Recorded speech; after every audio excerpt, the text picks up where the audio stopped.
What's up, people? It's your girl Adiola. What a weekend we've had. As in, it was just one drama on top of the other. Did you guys see that the Nigerian government continues to dig deeper with this whole Twitter ban issue?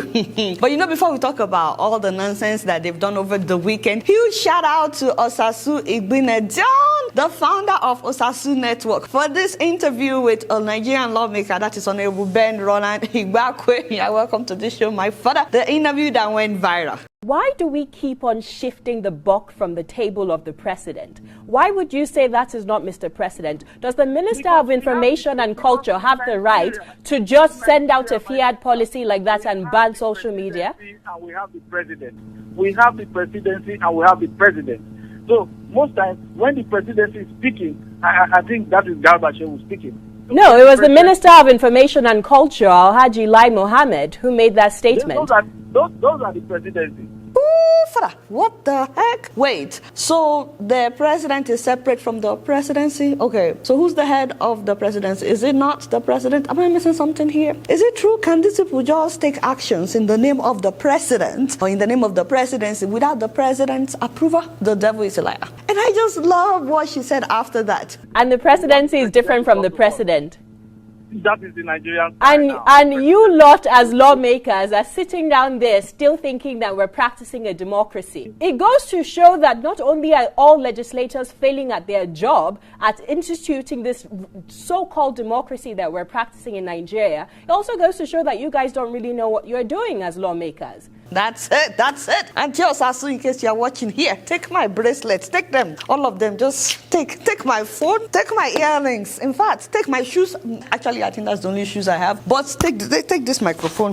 No, I think we still need it. My sister, God bless you. First of all, she said that they don't know what they are doing. She said it to him, like right in his face. It goes to show that not only are all legislators failing at their job at instituting this so-called democracy that we're practicing in Nigeria, it also goes to show that you guys don't really know what you're doing as lawmakers. Father. And then she said, this is utter rubbish. Honorable. She still added honorable. We're all here twiddling our thumbs and watching Nigeria deteriorate into, rubbish. So, and you as a lawmaker are here still making a case that it's not the president, it's the presidency. That is utter rubbish, Honorable. Yes, that is where we find ourselves. You know what to do. You see, even I will give you a standing ovation, but Koilowo may cut off this red hair. I spent a lot of time doing this crochet. I don't want him to mess it up. So, but before we crucify the lawmaker, the man actually said a lot of sensible things during the interview that made me respect him. So he's not the enemy. Well, based on what he said, he's on the people's side. A lot of us are still slaves to political parties, where people give allegiance to parties instead of the nation. People should actually be standing for the country, not their political party. Wow. And then, of course, he talked about his stand on the Twitter ban. It's a sad narrative. It's laughable and it's not what should be. We are in a country. We are in a modern country. We are not in the military era. We are not in the likes of Myanmar, where military men. I suppose whoever issued that is not Mr. President. See, so he's not the enemy. In fact, he wants the lawmakers to overturn the banning order. Nigerians have our rights, then the parliament has to rise up to. It was done yesterday. We've all been out on this constitution review issue, and we just got it. We have not reviewed, we've not started sitting, and when we sit, we'll definitely do our bit as legislators. But Nigerians should be ready to take their country. It's not just for 400. I keep repeating that. Wow. So as you guys can see, he's actually on the people's side based on what he said. Not that what Osasu said wasn't great. I think it was great, but I wish that it's directed to the president or the presidency directly. You get what I'm saying. The good news, though, is a minority caucus at the National Assembly has dismissed the threat of arrest, and they asked Nigerians to continue to use Twitter, except that the entire National Assembly did not buy into this. The lawmakers from PDP walked out in solidarity with the people of Nigeria. The institution will look into it. In 10 days, we'll know what action to take. We'll continue to tweet.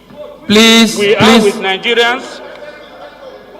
And if the Attorney General wants to... If you want to go. Go.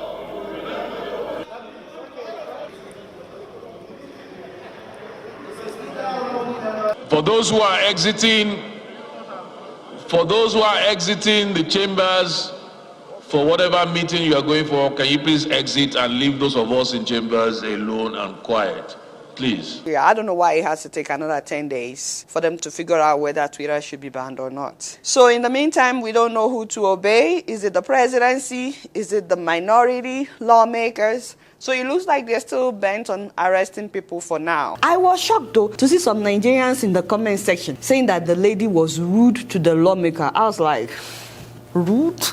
Like, do these people know what it means to be rude? Rude is when you elect leaders to do a job. But not only are they not doing the job, despite the fact that Nigerians are paying them millions and millions every month, but they are now harassing and making life difficult for the same people that elected them, the same people that are paying them. That is what it means to be rude. In fact, that is way more than rude. Rude is a very, very small way of putting it. That is disrespectful. How can you hire people to work for you? All these government people, they are working for us. But these same people are not only stealing your money, they are also choking lives out of ordinary Nigerians, and you are talking about she's rude to them. Are you kidding me? First of all, the Attorney General of the Federation, who is also the Minister of Justice, Abubakar Malami, my father, the man ordered the immediate prosecution of anybody that uses Twitter in Nigeria now. What the heck? So they don't mind being rude to you. You're talking about being rude. This means that Nigerian police can now stop people randomly on the road to check their phones whether or not they have Twitter. The devil is a liar. Just a social media platform like Facebook, Instagram, TikTok. Now they will be checking for Twitter, and now they can now arrest people because of Twitter. Wow,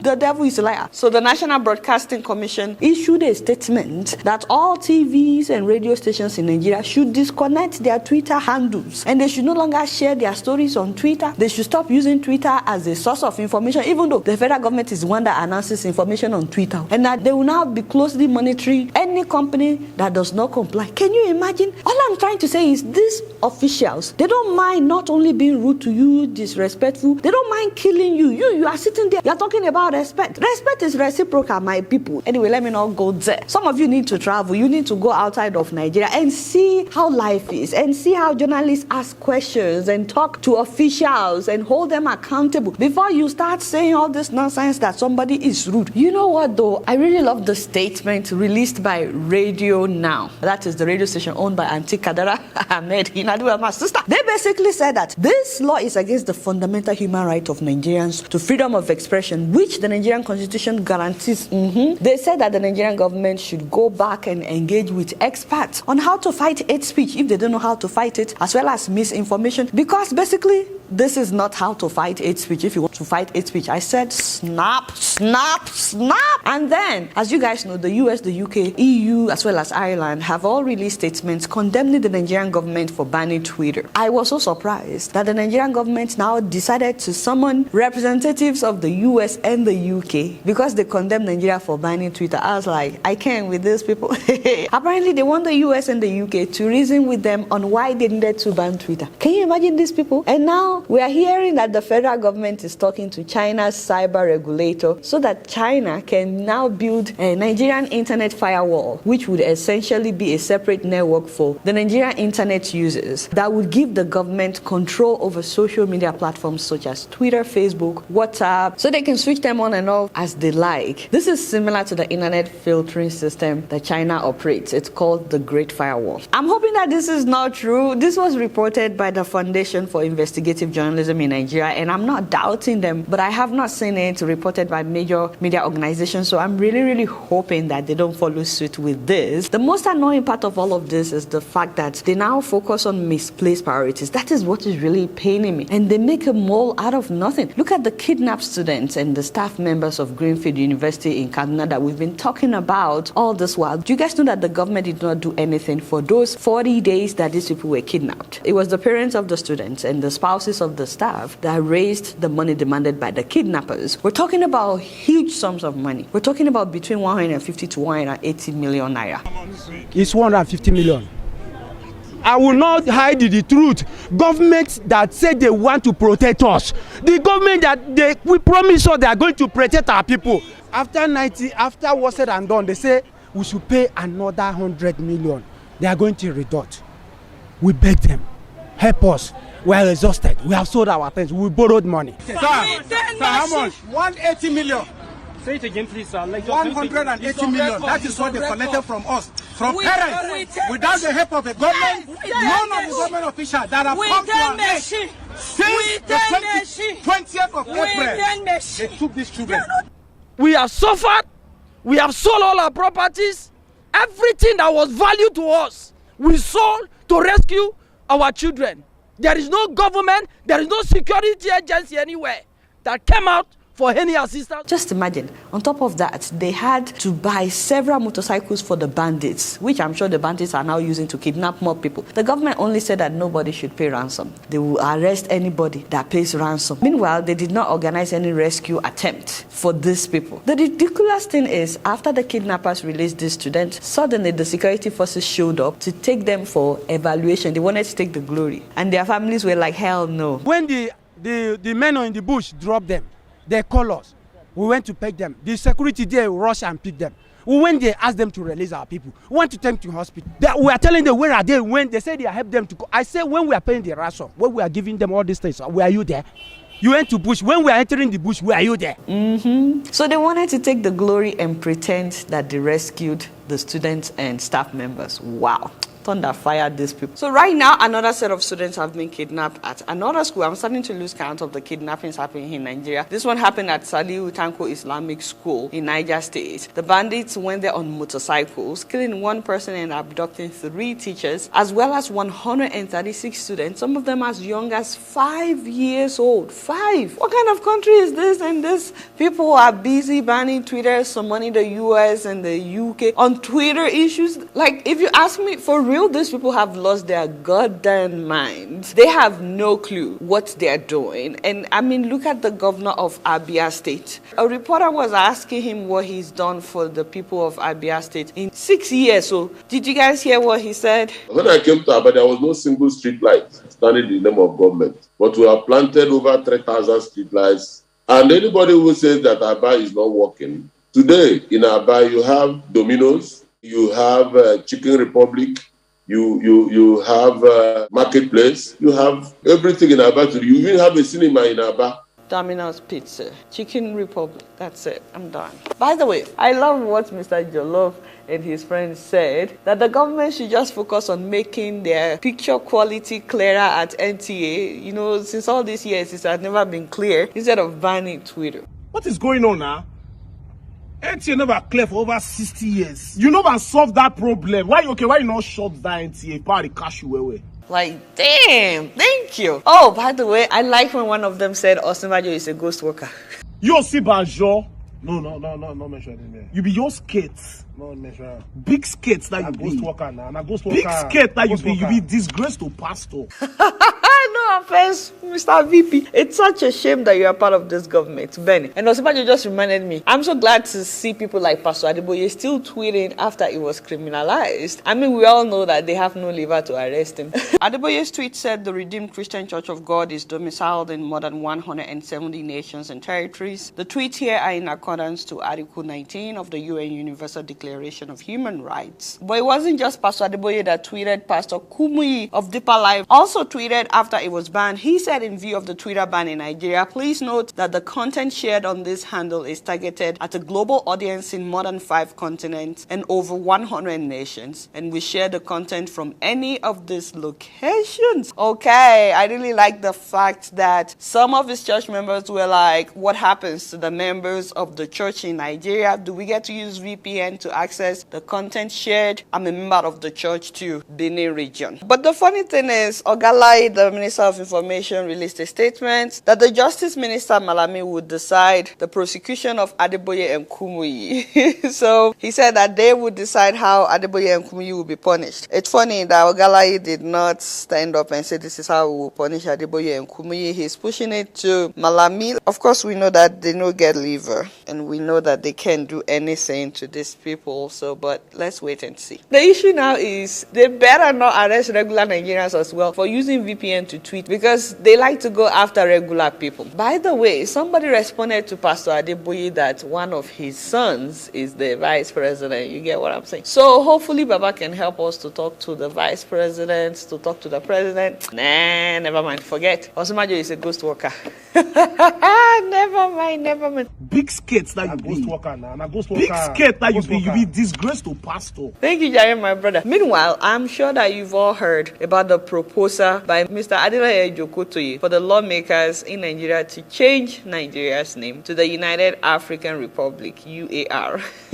He said that because Nigeria was not a name given by an African, but by the wife of Lord Lugard, and this has gotten all kinds of reactions from people on social media, including Twitter, that was banned. Apparently, this person really likes any country that starts with United. I don't know, maybe that's all we need to suddenly transform to a country like United States or the UAE. I don't know. Nigerians have also been wondering, what would we be called once the name is changed to UAE? Plus, how would this affect our national anthem and our pledge? But for many Nigerians, they just don't think that that is what we should focus on right now. Some Nigerians are just saying, like my brother, just give us light, Which is why I want to know what you guys think about the idea of changing Nigeria's name. Is that what will solve our problem? So let me know what you guys think about that in the comment section. You guys not don't know much. Guess what? I'm just keeping it real.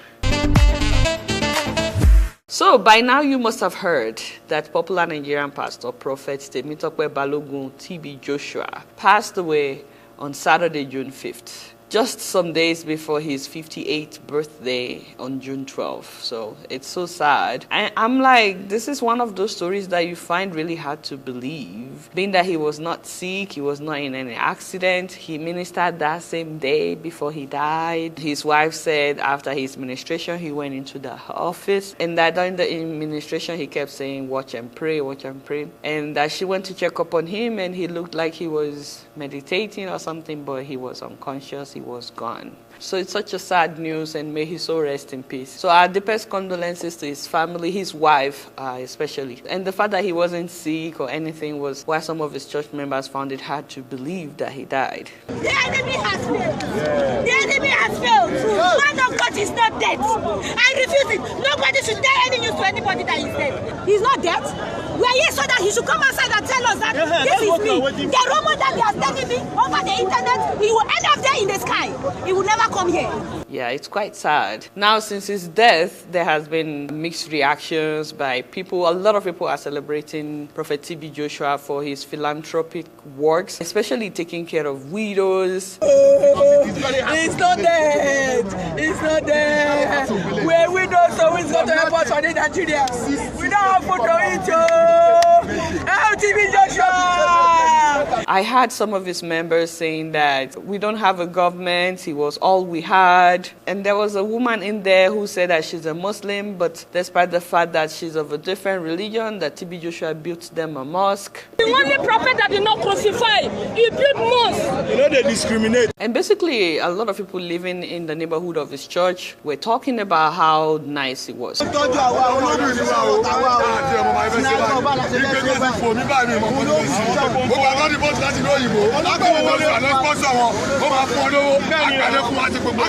he was definitely a big philanthropist that would be missed by many people. At the same time, there were people who talked about the fact that he was never accountable for the 115 lives that were lost when one of his buildings collapsed due to not following the structural guidelines put in place by the government. And he, of course, never attended any of the hearings. Instead, he insisted at the time that the building collapsed because some airplanes were flying way too low. They were flying over the building. That's why the building collapsed. So in any case, I'm just surprised that I haven't seen like popular Nigerian pastors at least acknowledge that a pastor died or send condolences to his family. Well, maybe they tried to do it on Twitter, and now that they banned Twitter, that's why we are not seeing it. But the most bizarre thing for me was seeing this popular Ugandan pastor celebrating that TB Joshua died. This is the news. TB Joshua, our food day. TB Joshua is dead.